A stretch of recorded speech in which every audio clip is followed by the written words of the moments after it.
Eh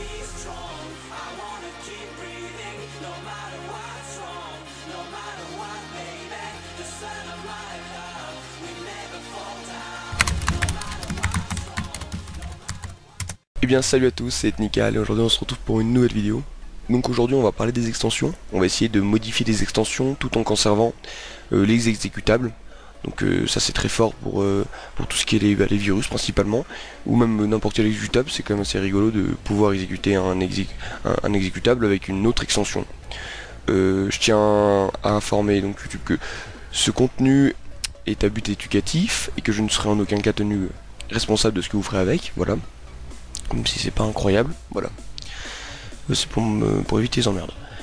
Alors, donc sur le bureau là, donc j'ai fait 3 serveurs, hein. J'ai fait des serveurs d'Arcomet, hein, je me suis pas emmerdé. J'aurais pu très bien prendre un exécutable comme celui-ci, ou comme j'ai pas d'autres exécutables sur le bureau, bien évidemment. Mais un autre exécutable comme Minecraft, ou comme un jeu, ou comme autre chose. Bon voilà, là, j'ai choisi d'Arcomet, c'est un peu plus fort pour comprendre. Et là on va essayer donc de modifier les extensions.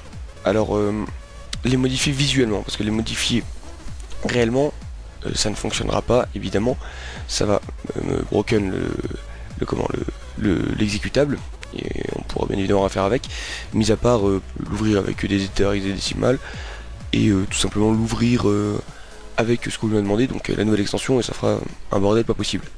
Voilà. Alors je vais vous montrer rapidement que ces 3 serveurs là sont exécutables. Voilà. Ils ont pourtant des extensions assez différentes, et j'ai bien évidemment, et celui-ci aussi. Donc ça c'est un serveur de base, voilà. Donc je l'ai fait avec Darcomet. Celui-ci aussi, celui-ci aussi, celui-ci aussi, voilà. Que vous compreniez. Après je vous montrerai comment le faire. Alors, celui-ci est de base, j'ai rien changé, même pas l'icône, même sauf le nom, je lui ai attribué un nom, serveur 1, voilà. Celui-ci je l'ai appelé serveur exe.txt, donc je lui ai rajouté une extension. Donc ça c'est pas, normalement on peut pas le faire. Voilà. Et ça c'est pareil, j'ai rajouté une extension PDF et j'ai modifié les icônes, voilà. Et là pour moi, pour faire genre c'est un film, moi j'ai pas trouvé l'icône, j'avais fait me chercher. L'icône des films avec le lecteur Movie Media. Pour les icônes, je vous montrerai aussi comment récupérer toutes les icônes de Windows, voilà, juste après. Alors rentrons dans le vif du sujet, je vais ouvrir un notepad, voilà. Et je vais vous montrer. Donc, on va se servir d'un caractère. Unicode, voilà, c'est pour ça que je me sers de Unicode Input qui est juste ici, on va lancer. On va servir d'un caractère qui va nous permettre de retourner les chaînes de caractères, voilà. Comme dans pas mal de langages de programmation, on peut faire pas mal de choses sur les chaînes de caractères. On peut les parse, on peut les couper en petits morceaux, on peut les retourner, on peut faire pas mal de trucs avec. Et ben voilà, là on va servir d'un caractère Unicode. Et lui, il va nous permettre tout simplement de retourner la chaîne de caractères de la droite vers la gauche. Donc là on a serveur, donc je vais mettre .exe pour son une extension, et là je vais vous montrer donc le caractère est invisible, donc je vais vous montrer avec un point d'exclamation, voilà, parce qu'on le retrouve souvent avec un point d'exclamation vu que c'est un caractère Unicode. Voilà. Donc là je vais vous montrer point d'exclamation, putain, point d'interrogation, excusez-moi, oh là là. Du coup là je vais vous montrer que si je mets le caractère ici, bah en fait à partir de ce point d'interrogation, bah toute la chaîne ici va se retourner.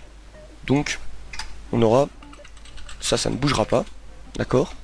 À partir d'ici tout va se retourner, donc bon bah l'extension ça bougera pas, comme ça. Le point va bouger par contre. Voilà. Bon, parce que l'extension est composée de EXE, du coup qu'on la mette dans tous les sens, enfin qu'on la retourne de gauche vers la droite ou de la droite vers la gauche, ça reste la même chose, voilà. Par contre le point va se retrouver derrière, voilà. Oui, donc nous revoilà, j'ai eu un petit bug avec mon logiciel de record. Alors nous en étions à serveur exe. Donc si j'applique le caractère Unicode ici, alors ça fera serveur exe. Donc on va voir ça tout de suite. Propriété, on va faire Alt+, je vais l'appeler, et merde, oui, alors je suis con, mais parce que si serveur, faut l'appeler avant, .exe, Alt+ maintenant, et j'ai encore merdé parce qu'il faut mettre ici, bravo. Donc Alt+, voilà, et maintenant ça va retourner la totalité de la chaîne. Et là ça va faire serveur exe. Et on pourra bien évidemment le lancer. Regardez, donc là j'ai Darcomet d'ouvert. Voilà. J'arrive dans la liste de mes victimes. Je suis bien là, voilà. Laisse ouvert. Et je vais juste fermer quelque chose de ça. Donc, on voit que là, qu'est-ce qui se passe? Comment ça se fait que l'extension n'est pas? Parce que si on fait ça sur un autre logiciel comme celui-ci, si je retire l'extension, enfin, non, que je l'appelle comme ça, bon bah là, clairement, on a un souci. Donc, lui, zut, je vais le renommer quand même. Donc lui, pourquoi il se lance toujours? Et bah comme on a dit qu'on avait mis un caractère ici, le caractère qui renverse la chaîne. Pour lui, quand il l'exécute, il va renverser la chaîne d'abord, donc ça va lui faire serveur.exe, et ensuite il va exécuter le programme, parce que ce sera un exécutable. Alors que nous, on le voit comme ça. Et c'est d'où, donc c'est avec ça qu'on va se servir pour faire donc, du PDF, du film, du WMV, du MOV, de ce que vous voulez, du texte, etc. D'accord? Alors, bon, j'avais fait un texte ici, tant pis. On va le refaire ensemble. Donc là, je vais faire avec vous, par exemple, un serveur exe, mais qui va se lancer en texte. Donc pour cela, on va marquer serveur. Ensuite, on va venir exe.txt. Donc si on fait ça, théoriquement, et qu'on retourne la chaîne ici, donc par là, comment on fait? Voilà, là, non, là, voilà. Si on retourne la chaîne ici, bah, qu'est-ce qui va se passer? Ça va nous faire serveur.txt.exe. Donc c'est ce qu'on veut. Mais nous on verra comme ça. Il faut qu'on arrive à se démerder pour avoir ce résultat là. Donc là on a ce résultat là. Donc on va le refaire. Donc serveur txt.exe. Si on inverse le bordel, là ça va fonctionner. Voilà. Il va le lancer. Donc voilà. Donc il n'y a pas de souci là-dessus et on a un texte. Bon, là on va peut-être modifier l'icône parce qu'elle est pas très bonne, mais voilà, vous aurez compris. Donc vous aurez compris le principe. Donc maintenant on va modifier l'icône et ensuite on va voir comment faire pour pas se faire attraper face à ce genre d'exécutable qui pourrait être d'origine malveillant, hein, si le but est de lancer un virus avec une autre extension, voilà, parce que ça a plus de chances et ça fera de plus gros dégâts, hein, clairement. Alors pour changer l'icône, je vais vous montrer rapidement, j'ai pris oui, Icon Extractor, je vous conseille, pour récupérer la totalité des icônes de Shell 32, donc qui est toutes les icônes de base de Windows, donc je les ai toutes mis là, regardez, c'est la totalité des icônes de Windows. Voilà. Pas de Windows 7, bah, là pour mon système d'exploitation, là suivant. Donc là j'ai renommé celle-là parce que je l'ai mis à la fin, parce que c'est relou de la chercher à chaque fois dans tout le bordel, mais donc là c'est le fichier texte, on va servir de resac, tac, voilà pour modifier l'icône, donc il y a pas mal de trucs pour modifier les icônes, mais bon là je vous montre comme ça, il y a des icônes changer, etc. Mais bon, pour les gens qui connaissent pas trop, voilà. Donc il suffit juste de foutre son exécutable dedans, excusez-moi, j'ai merdé. Voilà, donc vous lancez votre tracker, vous foutez votre exécutable, voilà. Une fois qu'il est à l'intérieur, vous allez dans icône, CTRL R, Open, New Icon. Là j'avais 1300 icônes, mais bon là on va mettre les icônes de base, hein, comme on a dit, donc je les ai mis sur le bureau, donc on va venir icône, icône Windows, on va tout en bas, et voilà, remplace, CTRL S, on peut fermer. Alors voici, il est là. Donc là ça fait quand même râler, je trouve. C'est vraiment un fichier texte, hein, on dirait quand même. Bon, le seul problème c'est qu'on est obligé de laisser le exe.txt parce que sinon l'extension, bah du coup quand on la renverser, bah il faut qu'elle reste la même. Mais bon, c'est quand même assez rigolo. Oui, donc là c'est bien évidemment ça modifie la totalité. Vu que c'est du caractère Unicode, ça renverse la chaîne, donc ça fait n'importe quoi. Bon. Pardon, on va supprimer ça. Donc ouais, il se lance, hein, comme vous pouvez le voir. Regardez, hop, hop. On a déjà ouvert, ouais, voilà. Voilà. Donc c'est pas du fake. Voilà. Alors maintenant on va détecter, on va voir comment faire pour pas se faire avoir, hein, tout simplement. Donc il existe plusieurs méthodes, tout simplement. Quand vous téléchargez quelque chose qui est suspect, qui finit par exe comme ça, parce que du coup, vu qu'on est obligé de mettre l'extension avant, voilà. Je vous conseille de renommer tout simplement. Et là vous allez voir qu'en renommant, bah vous allez, c'est vraiment bizarre parce que vu que ça fait le RTLO, bah, du coup, regardez.